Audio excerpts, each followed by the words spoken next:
கலைஞர் கருணாநிதி பன்முகத்தன்மை கொண்டவர் என பிரதமர் நரேந்திர மோடி புகழாரம் சூட்டியிருக்கிறார். கருணாநிதியின் நூற்றாண்டு நினைவு நாணயம் வெளியீட்டு விழாவுக்கு வாழ்த்து தெரிவித்து தமிழ்நாடு முதலமைச்சர் மு.க.ஸ்டாலினுக்கு பிரதமர் நரேந்திர மோடி கடிதம் எழுதியுள்ளார்.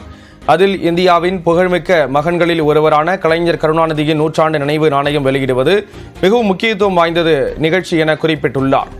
இந்திய அரசியல், இலக்கியம், சமூகம் ஆகியவற்றில் உயர்ந்து நிற்கும் உருவம் கலைஞர் கருணாநிதி என புகழாரம் சூட்டியுள்ள பிரதமர் மோடி, தமிழ்நாட்டின் முன்னேற்றத்திற்கு மட்டுமன்றி இந்தியாவின் வளர்ச்சிக்கும் கருணாநிதி எப்போதும் ஆக்கப்பூர்வமாக இருந்ததாக தெரிவித்துள்ளார்.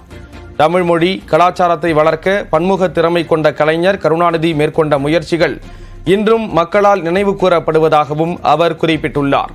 கலைஞர் கருணாநிதிக்கு நூற்றாண்டு நினைவு நாணயம் வெளியிடுவது அவரது நினைவுகளுக்கு அளிக்கப்படும் கௌரவம் என்றும், இந்த நாணயம் கருணாநிதியின் மரபு மற்றும் அவரது பணியை நினைவு கூறும் என்றும் பிரதமர் மோடி தெரிவித்துள்ளார்.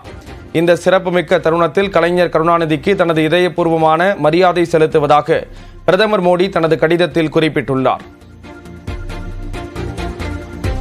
கருணாநிதியின் நூற்றாண்டு நினைவு நாணய வெளியீட்டு விழாவிற்கு வாழ்த்து தெரிவித்த பிரதமர் மோடிக்கு தமிழ்நாடு முதலமைச்சர் மு.க.ஸ்டாலின் நன்றி தெரிவித்துள்ளார். பிரதமர் மோடி எழுதிய கடிதத்தை தனது எக்ஸ் பக்கத்தில் பகிர்ந்துள்ள மு.க.ஸ்டாலின், தங்களது வாழ்த்துக்கும் கலைஞர் கருணாநிதியின் நாணய வெளியீட்டு விழா வெற்றி அடைவதற்கான தங்களது ஆதரவுக்கும் இதயபூர்வமான நன்றி தெரிவித்துக் கொள்வதாக குறிப்பிட்டுள்ளார்.